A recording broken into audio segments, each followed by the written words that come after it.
So, welcome to Wednesday Winners. This is a training that I've been doing for almost 3 years now, where we cover kind of some deeper insights of the insurance business, some product knowledge, some sales technique, some mindset technique. And we just come in and hash it out. And for those who are hungry enough, they come in here and they want to learn. So tonight's topic is pretty popular. It can be complicated, but I promise you it's not that complicated. It's index universal life. For some of you newbies, it sounds pretty complicated, but it's not. It's really not that complicated. So, what is index universal life? Jared, what's the Yeah, easiest way buddy. that you explain it? Index Universal Life is a permanent insurance policy that we overfund.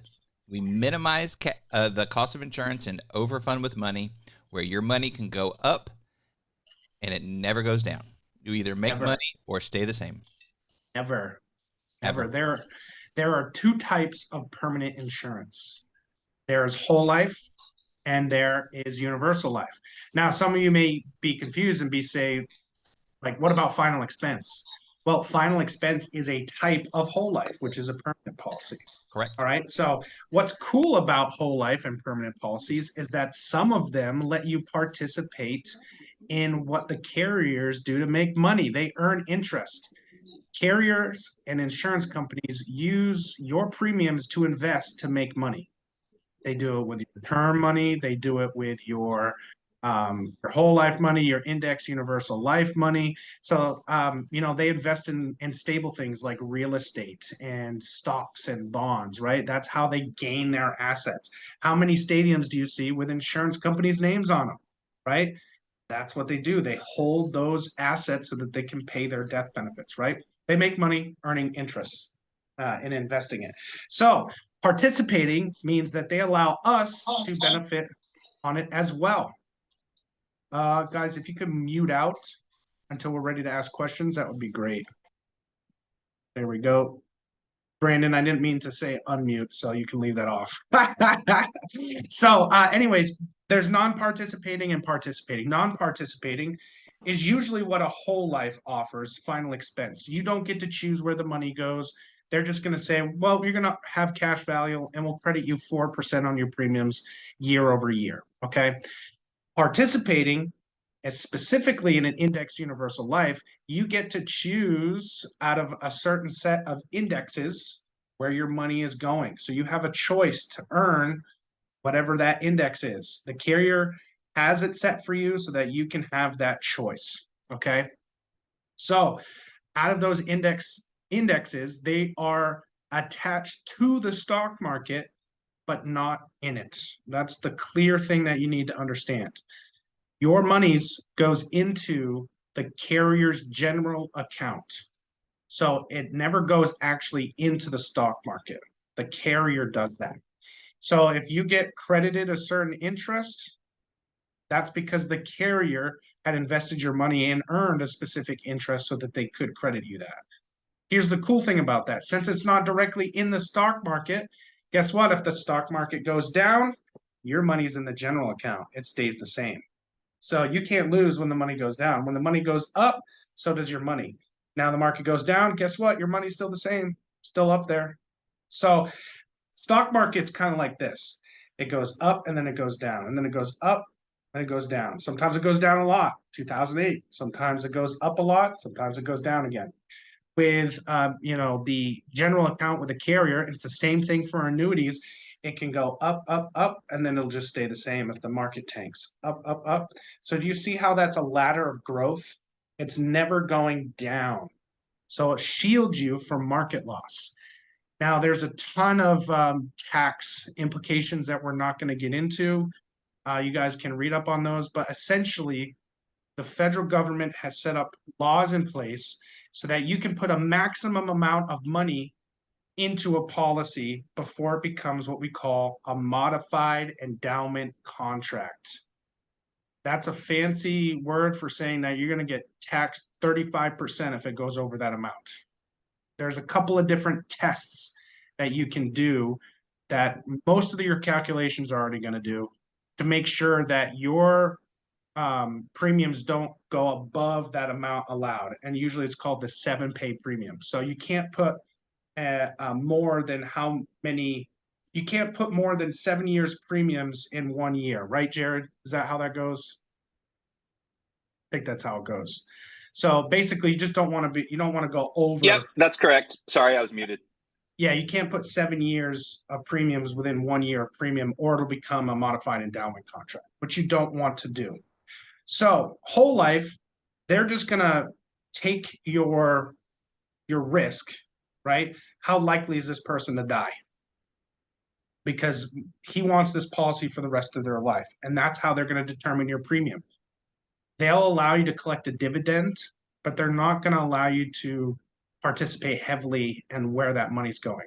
That's where universal life comes in. They're going to heavily allow you to choose where your money's going to be put in. And instead of dividends, they're going to allow your cash value to grow much faster. Okay. So universal life, what is it used for? Well, the great thing is it can be used for two things. You can have a death benefit where you're paying premiums towards, and it's going to grow cash value. So that's kind of like you're using it for insurance. So if you die, your family's going to get paid a death benefit. But it also builds cash value. So if anytime you need to, it can be like your own bank, you can take money out of your cash value as needed. Now, keep in mind, if that cash value goes to zero, policy's over. So whenever someone takes that money out, it goes to zero. Here's the other thing. Anything over your premiums that you've paid in that policy is subject to taxes when you cancel a policy. So if you paid in $10,000 in premiums and you've paid $11,000 in cash value, you're paying taxes on that $1,000 that you earned. Okay? So we try to avoid that. How do we get tax-free retirement? Well, here's how. You design a policy that you want the minimum death benefit as possible, because you don't want much of your premiums going towards the cost of insurance. You want to overfund it to its maximum amount so that you can grow as much cash value as possible. The death benefit's kind of a secondary thing, right? So now we're focusing on just building that cash value. Well, Lake, you said we just got taxed if we take that money out of the policy. Well, if you fund it correctly, you can take out loans from your cash value, and you can do it strategically so it never goes to zero. So the policy never ends. By doing so, is a loan taxed? Loan is never taxed. So that's how you get a tax-free retirement with Index Universal Life. Okay, and I'll show you how to set up a $1 million baby here towards the end of the conversation, or show you how to, say if you got a 30-year-old who's got an extra $500-600 a month, they want to put towards some tax-free retirement, I can show you how to do that as well. Here's what I don't want. When you guys learn this new thing, you're going to want to share it with everybody because it's awesome, right? You think everybody should have an Index Universal Life policy. That is a big mistake. Not everybody is ready for an Index Universal Life policy. So what you need to do is make sure you're taking care of the client's needs first. If they filled out a mortgage protection form, I'm not going to show them an Index Universal Life policy right off the bat to build cash value. First of all, that's not even anything that I was going that they wanted, right? So I'm gonna serve them first with their need of insurance. So I'm going to help them get term insurance policy. Even though Index Universal Life is awesome and I want to share about it, it's not what they came for me for. But I'm going to ask specific questions in the beginning to see if I have an opportunity to maybe talk to them about it later. And those are the financial questions. Hey, do you have anything else that acts like a life insurance policy if you die? Maybe an old 401k, a current 401k, savings in the bank. You just ask that simple question. And then they say, yeah, we have an old 401k. Well, I know an old 401k is not earning any money. We can take that and put it into an annuity. But we have a current 401k, so they're continuing to contribute. There we go, to the 401k. Well, here's how I find most of my index universal life policies. Who here's had a job that has 401k benefits? Okay. Your employer matches a certain amount of your 401k, right? A lot of people will pay in, you can pay a certain amount of your income into a 401k every single year. Let's say if your employer does a pretty good job and they max 6% of whatever you put in. That's a big chunk. That's an immediate double on your money. That's really, really hard to beat, to get an immediate double on your money and then earning, whatever's in the stock market at the time. But what if that person is really retirement savvy and they're putting in 10%? That means 6% of it's being doubled, but 4% of that is still subject to serious market loss. So what I talk to them about is diversifying and taking that 4% and using it into a vehicle that they can have a tax-free retirement. So they get to keep their 401k. They're just putting in just 6%. They're getting a clean double before it even goes in the market from their employer. And then they can take and have that index universal life that's never going to suffer market loss like their 401k. Think of how many people in 2008 had to continue working because their 401k tanked. Did you know the market in some places lost 38% of its value in 401ks? That took people 5 to 7 years of working to continue to contribute the same amount they've always been to contribute to go back to even, to go back to where they were when they lost that money.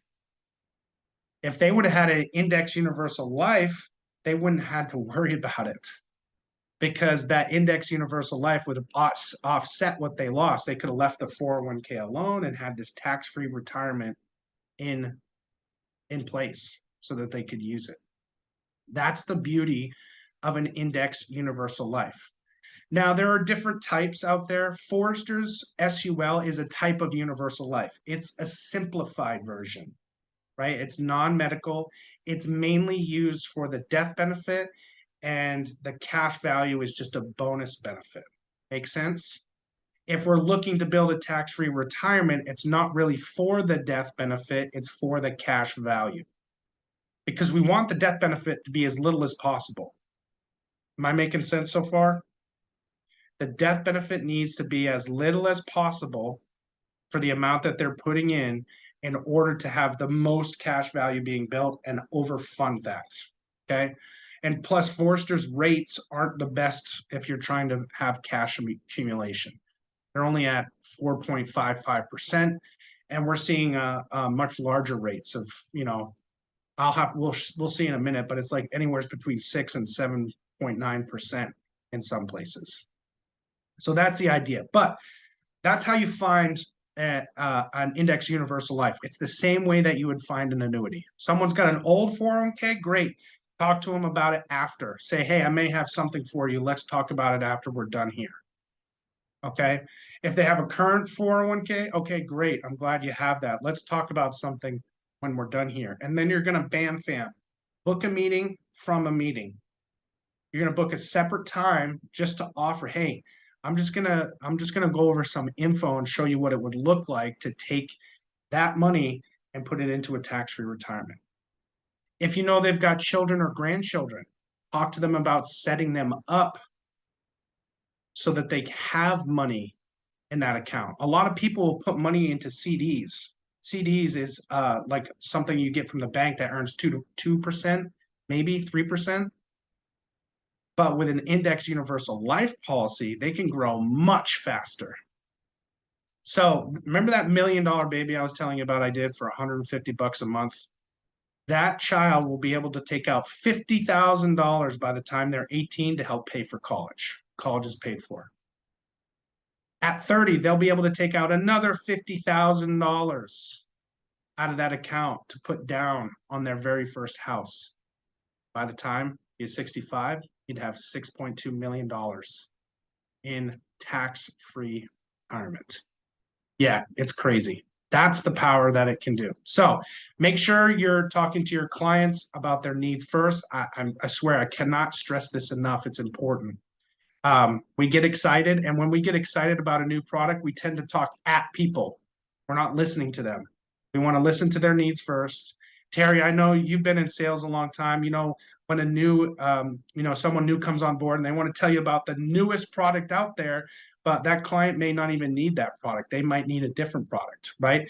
That's a turnoff, right? We don't want that to happen to your clients. We want them to feel heard and get them what they need first. So I have both. I have an index universal life to build cash value because my death benefit's really low, and I have a term policy to help take care of all my debts. So it's a permanent and term combination. So all my debts are taken care of with my insurance, but I have a tax-free retirement building right now so that I can have that when I retire. So I'm going to do something a little bit different. That's a lot of information. I'm going to open up the lines for about 4 minutes for some questions. And then we'll go back and we'll do a walkthrough on how to do that. Jonathan Price, what's up, buddy? Hey, brother. So what is the best way? I mean, I've sold a few of these, but I think this is a really, really beneficial question. What is the best way, if you're new to this, to introduce to somebody the concept of, in the simplest way that grabs their attention? Hey, I may have something for you. Mm-hmm. What would you say to that? Yeah, so it's actually the same exact way that we teach for annuities. Hey, that 401k that you have, I'm glad you're retirement savvy and that you've taken the time to protect your future. But what if I could, your money can do three things. This is where I go. It can go up, it can go down, and it can stay the same. Okay? Out of those three things, which one would you eliminate if you could? Everybody says going down, right? So then I'll tell them if it's for an IUL, well, hey, you're how much is your employer matching? 4%? Great, you have that 4%. That's a clean double. That's not going to go down very often. But that remaining 4%, that's just left out in the wind, right? That could go down. And then I always use 2008 as a reference. That really hits home because they know people that tried to retire, that had to go back to work. Some of their family members died working because they couldn't retire because of their 401k. And I said, what if I could show you a way to eliminate that? I pique their interest a little bit, then I go right back into the sale. Once I'm done, hey, remember when I was talking about that, about your 401k? Well, I've got some time tomorrow night. Why don't we just sit down for a quick 10 minutes? I'll get some things ready and I'll just show you what it looks like. You've already gained the trust. You've already gained the rapport. They're already happy with the sale. And then you just talk to them about there's no pressure to it, right? They're already super interested in that. So you just sit down, you show up with an illustration, you talk about it, and it works. Just quick comment, guys. Take this back to your upline.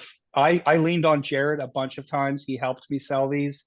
The IULs are fantastic for people's futures, and so many of people do not understand or know much about them. So take this back to your upline, learn how to introduce it, then lean on your upline like I did with Jared.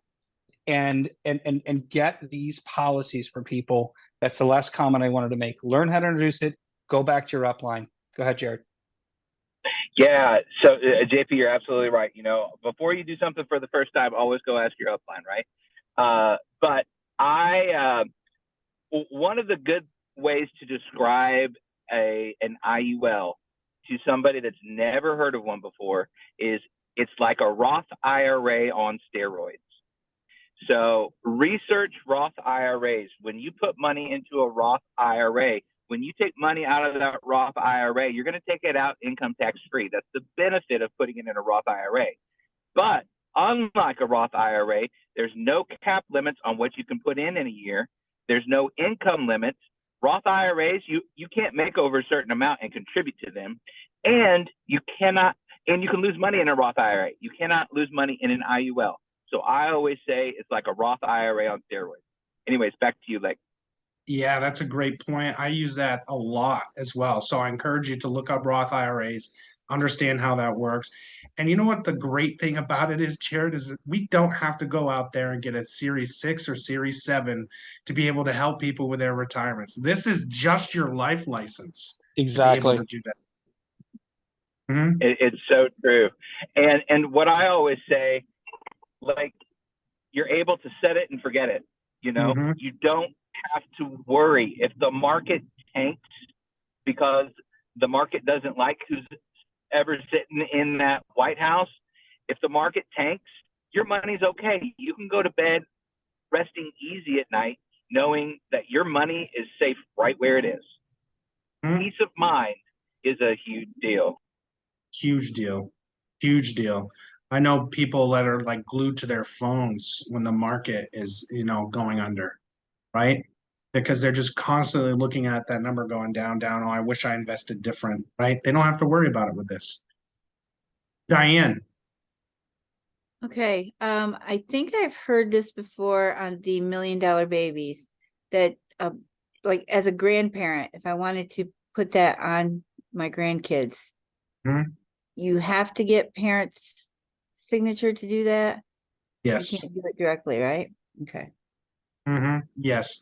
The only time I believe you can get just a grandparent signature is if they're a juvenile and it's a juvenile policy only, just a regular straight whole life policy. Correct. Like Mutual of Omaha Children's Whole Life, you don't have to have the parents' consent or signature. Yeah. So, but when you're doing these, the other cool thing for parents is that you're the owner of the policy, which means you control the cash value. So your kid can't take it when they're 18 and go to do something dumb with it, right? You're controlling the cash value. You can reap the benefits of it if you needed it, right? So you're not only you're protecting your kid, but if you ran into some financial troubles as a family and you were going to lose your home, well, it would stink to use your kid's policy, but you'd still have that there if you didn't have your own, right? You can take a loan out from that policy and make sure you pay it back so that they can earn that interest you were trying to get them. Kirk. What are the benefits and I guess pros and cons compared to an annuity? So with an annuity, you're putting a lump sum into an annuity. And excuse me, an annuity is taxed as income. So when you're putting that money into an annuity, it does the same thing. It's gonna go into a carrier's general account, not the stock market directly, so it can't lose money. But with an annuity, as soon as you start taking that income, you're taxed on that as income. Okay? Because usually you're gonna put qualified money into an annuity, which means like you're taking a tax deferred amount from an IRA into a tax deferred annuity. So that money's never been taxed, and Uncle Sam is going to get his cut no matter what. It just depends on when he's going to get his cut. So with an annuity, he's going to get his cut as soon as you start taking that as income. With an IUL, you're putting after tax dollars into it. So when you're taking loans out of it, a loan isn't taxed, right? But if you were to surrender the policy completely, Uncle Sam is still going to get his cut above and beyond whatever your premiums are. So if you have $100,000 you've paid in over 25 years and you've earned 140, you're going to pay, Uncle Sam's going to take a chunk of that $40,000 if you surrendered the policy. This is not avoiding taxes illegally. This is structuring it so you're taking out strategic loans out of the cash value so that it is tax free. Another similar thing here is that if you're a real estate investor, a lot of real estate investors will put 20% down. Let's say you're buying $1 million apartment complex, you're putting 20% down, it's $200,000. What they'll do is they'll let that sit for 5 years and they'll allow it to, that $1 million property is now 1.5 million. The tenants will have paid down that property to 800,000 by then, right? So what is that real estate investor going to do? They're going to do what's called a cash out refinance. So they're going to take out $200,000 that they put into that originally, maybe a little bit extra, right? And then guess what? That is a loan. They took out a cash out refinance. That 200,000 has to be paid back. But guess what? It's not paid back by them. It's paid back by the renters. So a cash out refinance is not taxable, just like your IUL loan is not taxable. Chris Beret, what's up, buddy? Hey, yeah. So what happens if, as the parent, you pass away while paying for this? Is that something that would Great have to question. be turned over, or? It's a great question. So it depends on how old the child is. Jared, did you say something? Oh, no. Vonda, could you mute, please?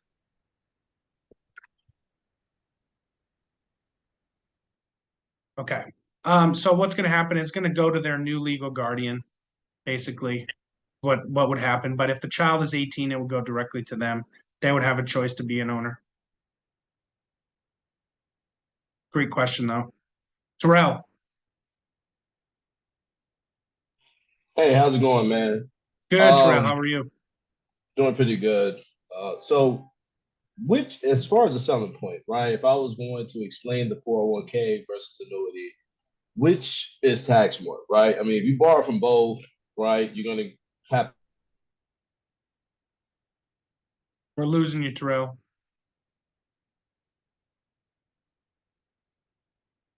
All right, we'll come back to him. India.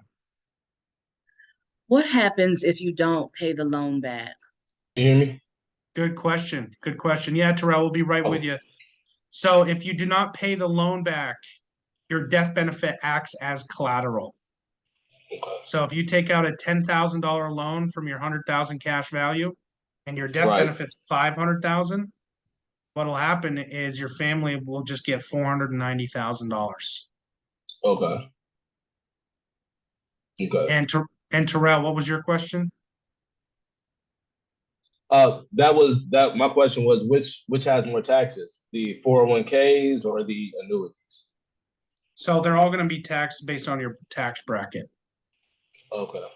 Yeah, based on your income bracket. Perfect. Thank you. You got it. India, did that answer your question? I think so. Well, kind of. Okay. So what happens with a loan? Okay. There are certain rules in place with taking loans out of your cash value. Carriers will have usually a 15-year surrender charge fee. So if you surrender the policy, they're going to charge you a certain number. If you take out a loan within the first 10 or 15 years, they'll also charge you 6% to repay back the loan. Mind you, that's a lot better than personal loans right now. But you're paying back yourself on that money. The implications is that if you take out too much cash value too early, the policy doesn't have enough funds to continue going on. But let's say you die. They're just going to take that money out of the cash value. They're going to take that money out of the death benefit.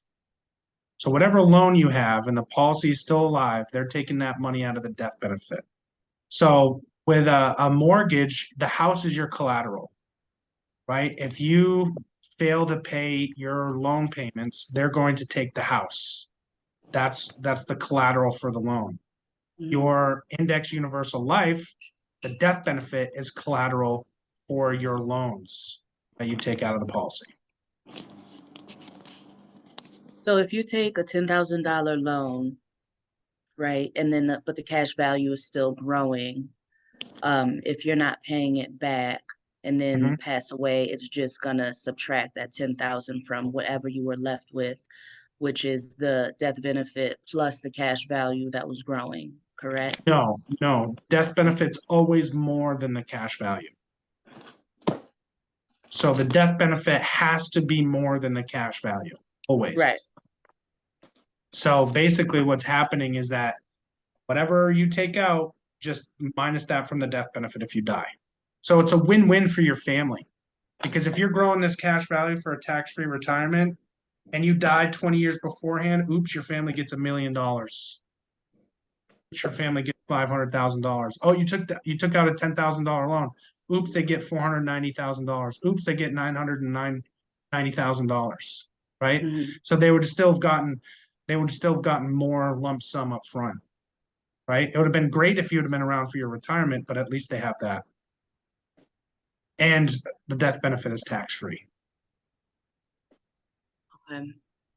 Okay, Thank you. you got it. Kirk, did you have another question? Yes. You said that the 6% that would be paying back to yourself, was that for this or was that for something else? So the carriers, each carrier is going to have a different interest rate that you have to pay in order to take out a loan on the policy. Okay. Okay. And you said when you pay yourself back, Would add what- 6%.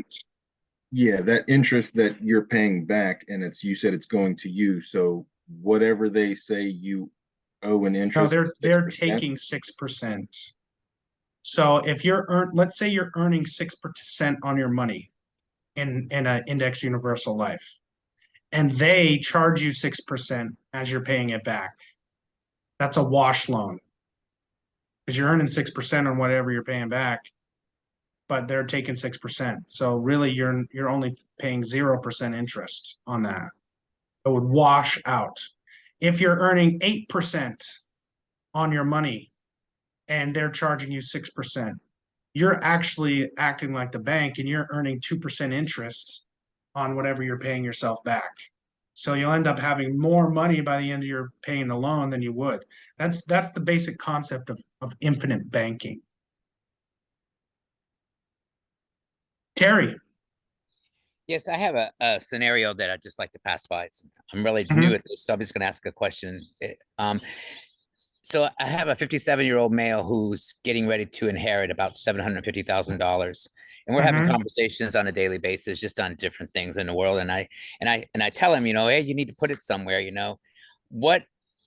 Just me, not. I'm new, of course. I don't want to jump into something I'm not for sure of. So what would Mhm. I suggest to him? What would be the lead-in conversation with It's somebody? a great question. It depends on what he's trying to accomplish. What does he want that money to do? Right?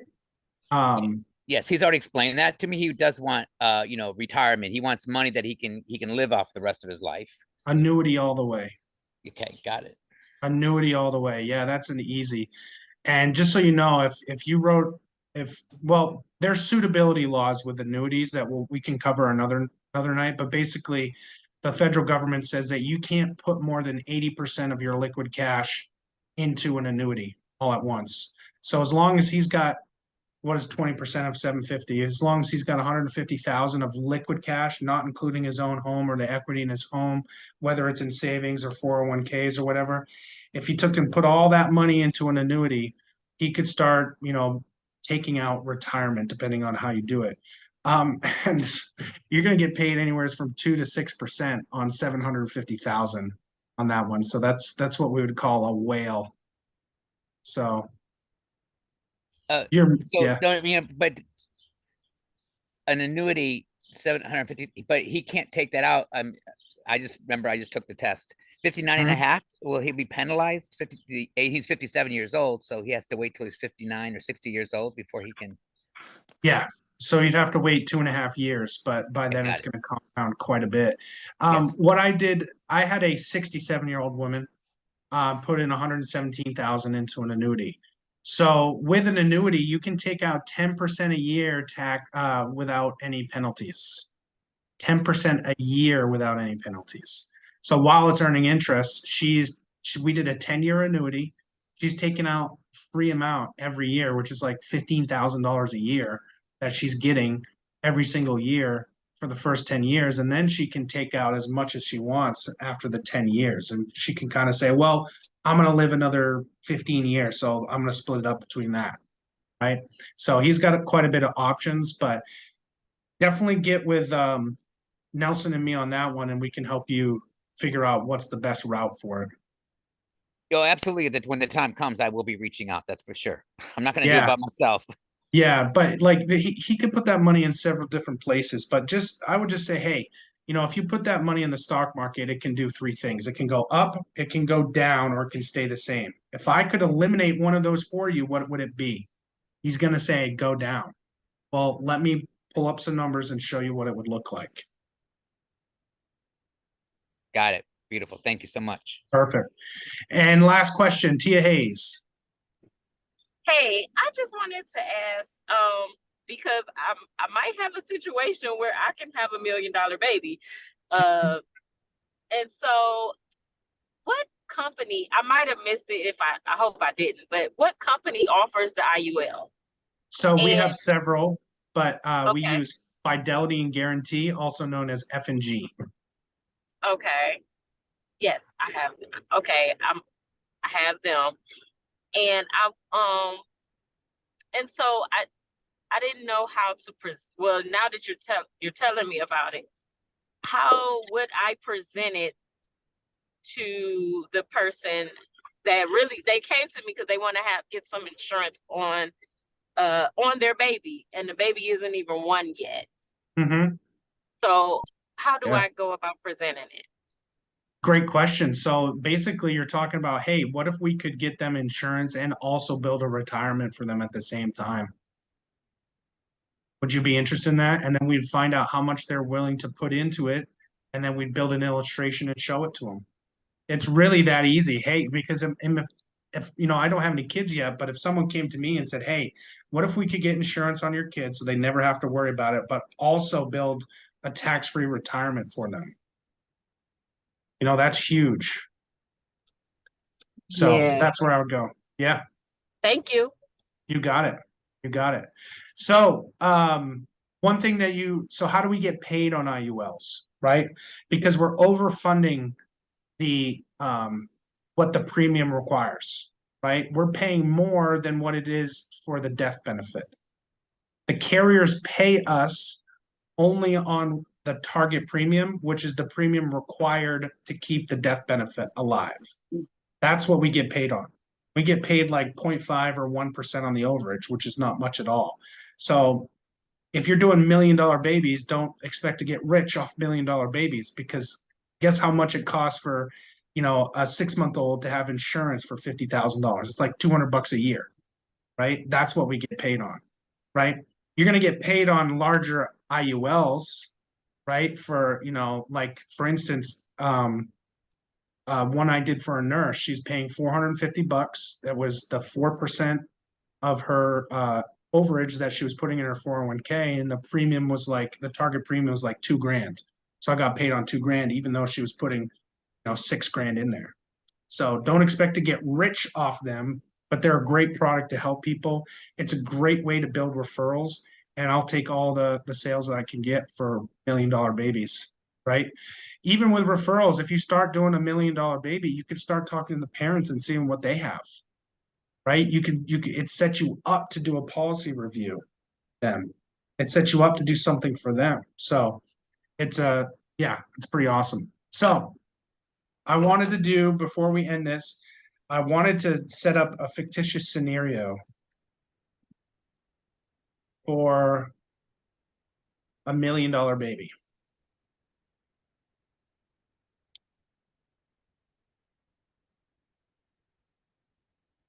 Okay. All your faces are in the way right now. I can't see anything. There we go.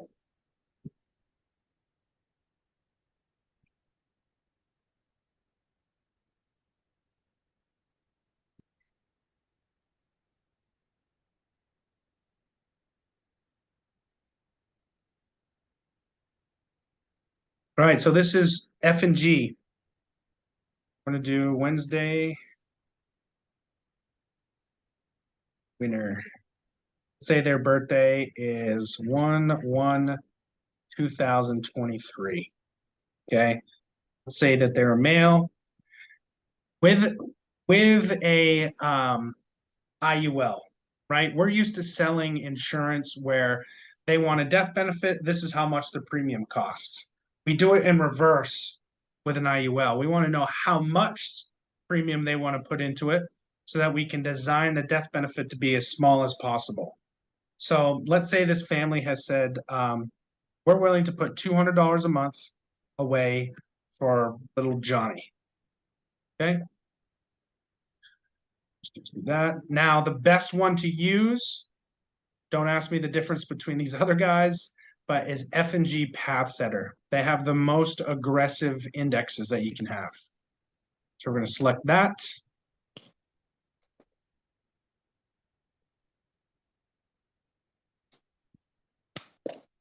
Owner name, we're going to put the parent in there. Underwriting class is going to stay as juvenile. Now, how are we going to make the system solve this problem for us, right? What do we want it to do? So there's all of these different ways that you can do, but you're going to select max accumulation and income. That's the purpose of this IUL, okay? So this comes up. We want it to solve for the face amount, which means I'm going to input the premium that we want, and it's going to tell us the smallest death benefit possible. So let's go ahead and specify those premiums. Now, this is not a deep dive. We're just doing a basic run through so you guys can see what it looks like and what you can see what an illustration looks like. So I'm changing the mode to monthly because the parents want to pay a monthly, changing it to $200 a month. And then as soon as I hit OK, you're going to see that pop up to $2,400 a year. Again, I can't see it because your faces are low. There we go. Now, how long do we want the premium? We want the policy to be paid up by the time they're 65. So that means the insurance is paid for and done by the time they're 65. The Y just means year. I could also do, click here, I could also do age. So I can have it stop at age 65 or whatever that year would be. So we want the premium to stop at age 65. Okay, stop doing that now. Go. So stop it at age 65. Leave the cash value at age 120 alone. Now here's the income stream calculated. You want it to leave it as a loan type. You want the income mode to be monthly. So you're leaving that alone. Okay. Now we want that to start at age 65. You can get a lot more. The average age of retirement is really like 68, right? But for purposes, we're going to do it at age 65. And we're going to allow them to have income for 25 years. Okay. I'm going to select minimum non-MEC death benefit so that it doesn't turn into a MEC. And I'm going to hit OK. Now, something that we didn't get into. Whenever you're dealing with a universal life policy, a death benefit can only fit so much cash value into it. So how do we overcome and make it grow faster? We allow the death benefit to increase every single year. That means more and more cash value can fit into it because the death benefit is also growing every year. So we want that death benefit to keep growing every single year until age 65. So option A is just level. It means the death benefit doesn't change. Option B means it's growing so that it just keeps growing and growing. We actually want it to vary. So we want it to initially grow until the policy's paid up, and then we want everything to stay the same. That way they can take out those loans. So we're going to stop doing this at age 65. That's when it's going to change from increasing to level and stay the same. So we're going to leave this alone because it's going to solve it for us. This is going to stay the same, but here are the indexes. Now they have the investment options. S&P annual PTP. What's PTP? I'll Venmo anybody $5 except for Jared or Kim or Mark on what point. Well, I already said it. Never mind. Point to point.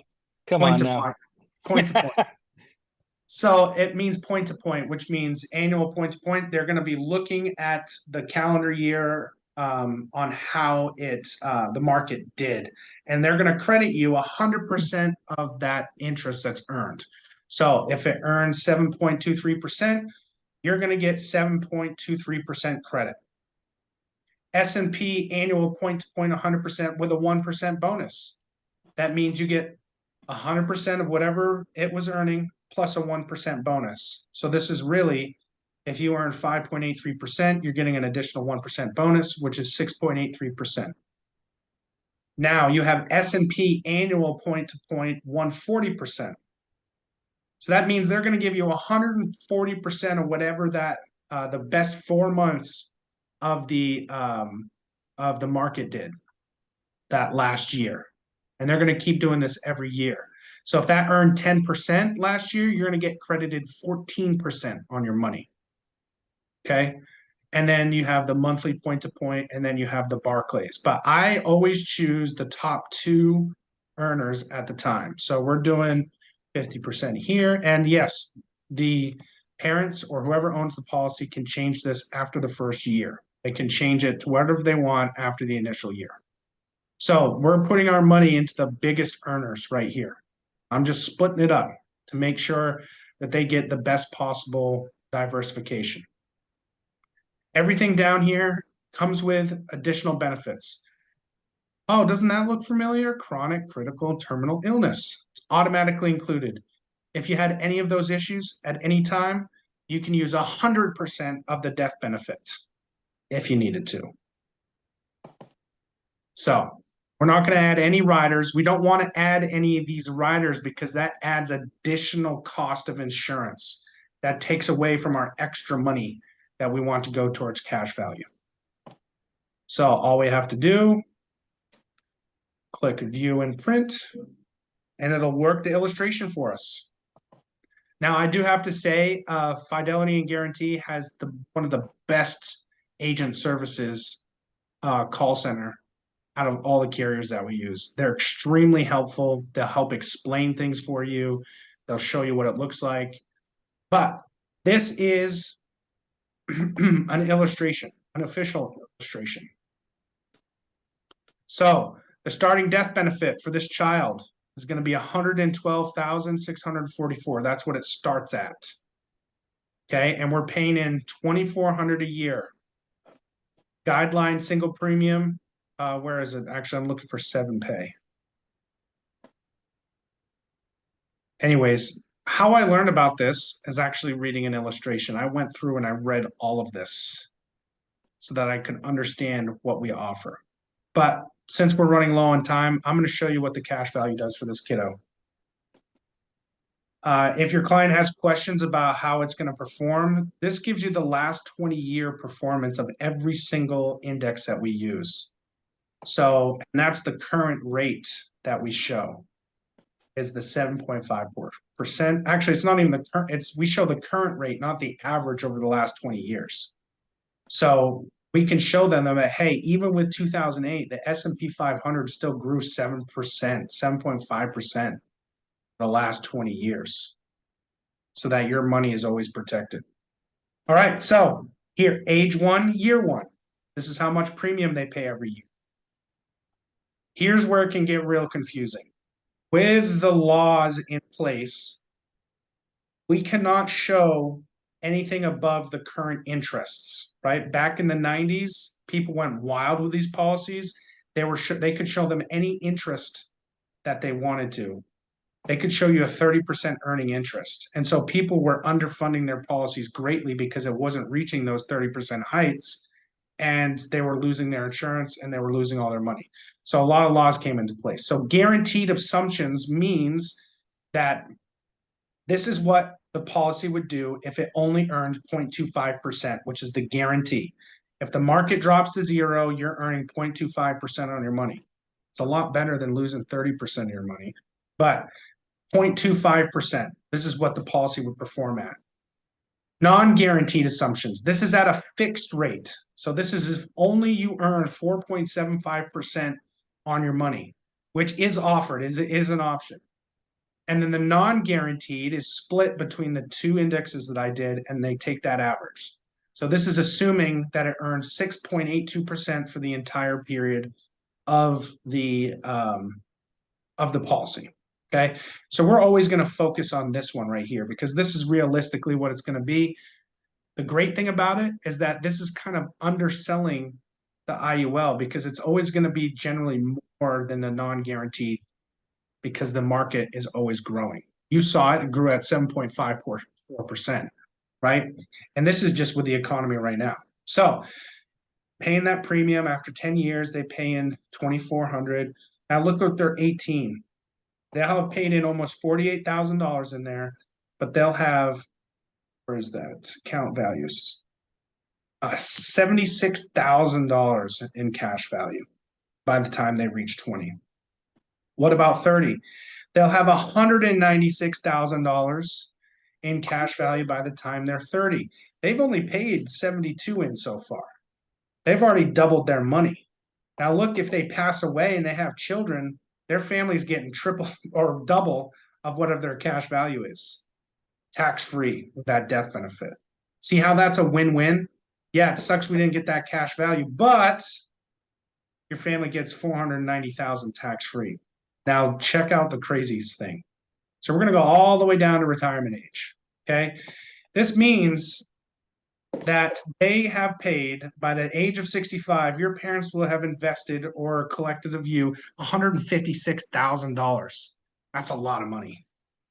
That's a lot of money. But look at what they get to take out every single year from age 65. 208,000, 208,000, 208,000 for 25 years. And it keeps going and going and going until age 90. Where's that? Age 90. So you'll have effectively turned 156,000 into $5.2 million in tax-free retirement. Those strategic loans. That's the power of compound interest. And this is set up correctly so that you never have to worry about it lapsing or whatever. Let's say they get to 64 and they have a heart attack. Crap. Well, your family gets $2.8 million of insurance. Tax-free. Pretty amazing, right? So again, one more time. So out of all that money you spent in, you turned $156,000, paying $200 a month religiously for 65 years.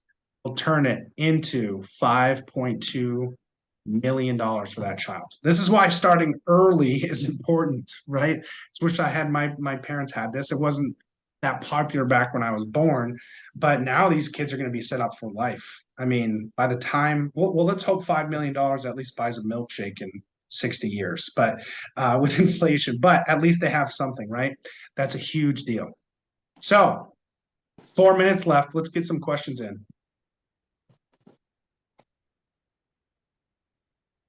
Yeah, stop sharing. I will say this much. I almost got disowned last year right before my 50th birthday because my dad he heard me say, I sure wish I was $1 million baby. I mean, he's like, look, I did the best I could. I got you a woman at 16. Shut up. Yeah. Diane Crump. What is the minimum amount that somebody could put in for $1 million baby? I would say $25 to $50. We can actually look at that real quick. Let me just change it and see what it would be. It's not going to be that much. Let's go back to details. Premiums, change it to $25 a month. Hey, Lake, this is Brent. I've got a question when you get done with that. I'm on my phone driving. I don't know how to raise my hand. Okay. I will get to you when we're done, buddy. Thanks. So it really depends. I don't know if $25 is going to be enough to fund the cost of insurance for that. Might be like $50 more a year than what it costs, but we'll see shortly. So what's the cost of insurance?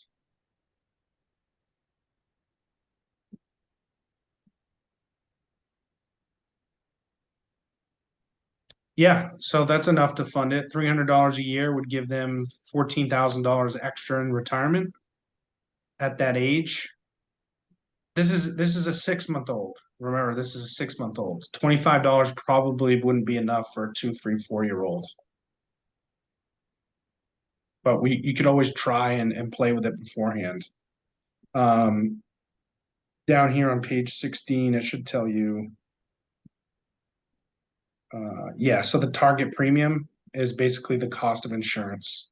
So they're putting in $42 over what it costs for that insurance. That's it. That's what you would get paid on is the target there. But good question. Next question, Brandon. So my question's on commission when it comes to these policies. If they if they put $1,000 in and then $50 a month, how does that affect our commission when we sell $1 million baby?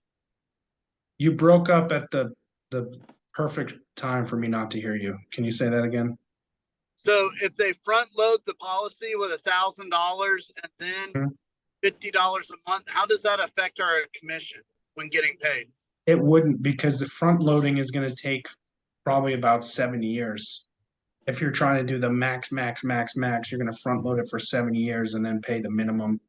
So you're going to get paid on the target premium of the death benefit as it's written right then and there. So that's the original target premium. That's not going to change your commissions over time. So $1,000 a month would be quite a bit. Yeah. No, I'm like, if they put $1,000, they front load it with $1,000, then they pay $50. I know, like, a lot of times we get paid on the first year commission, so that would be $1,600, right? Will we get paid on that $1,600? When you front load a policy, he's talking about trying to fudge the numbers so much that you're getting close to the 7 pay. And he's just saying, well, let's say someone wants to put $1,000 up front on the policy, right? That's going to create the MEC line, which creates the death benefit the allowed death benefit. Whatever that premium cost for that allowed death benefit is what you're going to get paid on. It doesn't matter if they change it to $50 later on. Make sense?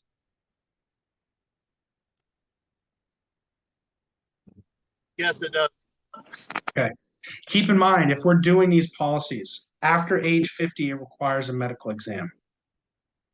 So after age 50, for your friend Terry, he would get it. Is he in pretty good health? Wait, what? Yes, he is in good health. So, well, we're doing an annuity anyways. Never mind. Annuity doesn't require any health. As long as they're not in hospice and they're of sound mind, you're good. But with an IUL, after age 50, requires a medical exam automatically. For under age 50, your death benefit can be up to $2 million. So if you've got someone who's willing to put big money towards this thing, keep an eye on that death benefit, because if they're going to go through a medical exam, and that's going to change how much their premiums are going to cost. That's going to change all the funding and all that. So they've got to be in pretty good health. It's really not recommended for people in their like late 60s and early 70s. There's not enough time for this to compound interest for them to benefit. It would cost far too much, and the cost of insurance is far too much. So, Isa, well, I'll get to you, Kim. Yeah. So I was gonna ask, let's say an emergency happened and they can't fund the policy.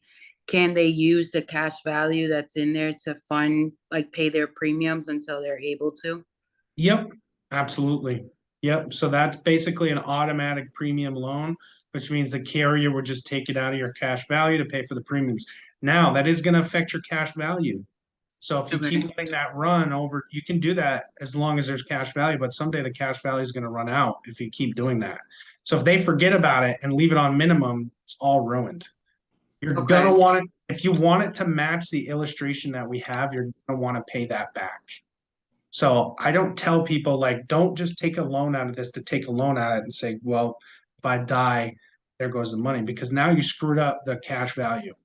It's a sensitive financial tool. Like, if you take out $10,000 early on, like if I showed you what taking $10,000 out, like within 5 years of that policy, the cash value would be cut by like 2/3 by the time they're 65.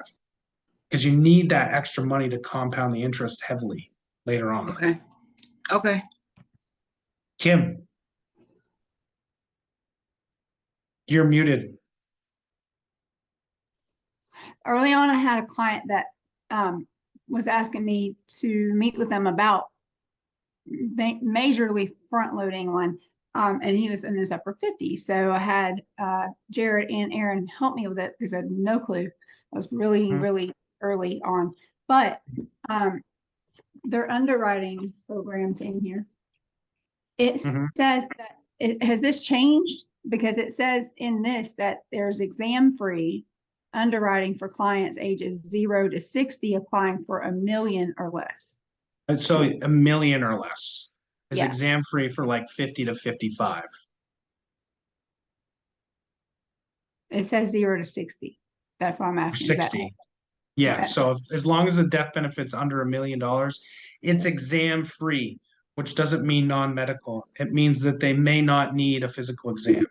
But if they find something in the medical records that they don't like and they want to investigate more, medical exam. Okay. So Okay. you got to be careful with that. Exam free does not mean non-medical. Exam free means that they probably won't do a medical exam, but if they feel like it, they can definitely, they have the right to ask for one. Also, like, just to add to that, I had one where they did not require a medical exam, but they did order medical records from the doctor. So if they want to just investigate a little bit more, they have the right to, they will. Right, exactly. And that's the big difference between an IUL and an annuity is that an annuity, they don't care what your health is. You're putting all this money into it and it's going to earn interest. With an IUL, they've got to pay you a death benefit if you die. So they have vested interest to make sure you're in good health. Glad you cleared that up. It just took me until today years old to understand that. Thank you. All right, guys, we got time for one more question. We had a long one tonight. It's a lot of information. I know there's some marbles rolling around in your guys' heads about this.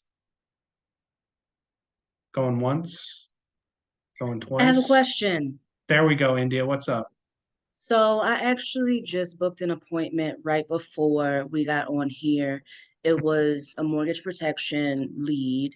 But he said that he had just spoken to a gentleman a few days ago wanting more information about an IUL, but he wasn't comfortable with giving him his personal information, but for some reason was comfortable with me. And so how would you approach that meeting? Would you prepare some like an IUL for him? Or not No. quite? The first need is insurance. This guy is he's trying to do what I told you guys not to do. Okay. He's trying to sell the sizzle of an IUL when that client doesn't really need an IUL right now. So what I would do is I would prepare Forrester Strong Foundation, keep it simple, stupid, and then prepare options for an SUL so that you can pivot to that if he's interested and say, hey, yeah, SUL is great, right? You also get to build cash value, and then you can show him at a glance in the SUL if he's interested. Say, but the biggest thing is that he was trying to sell you on, hey, this builds cash value, but were you aware it does cost more money? Were you okay with that? If you are, let's take a look at it. That's fine. If you're not okay with that, let's focus on what we're trying to accomplish here, which is just protect your family in case of financial ruin if you pass away.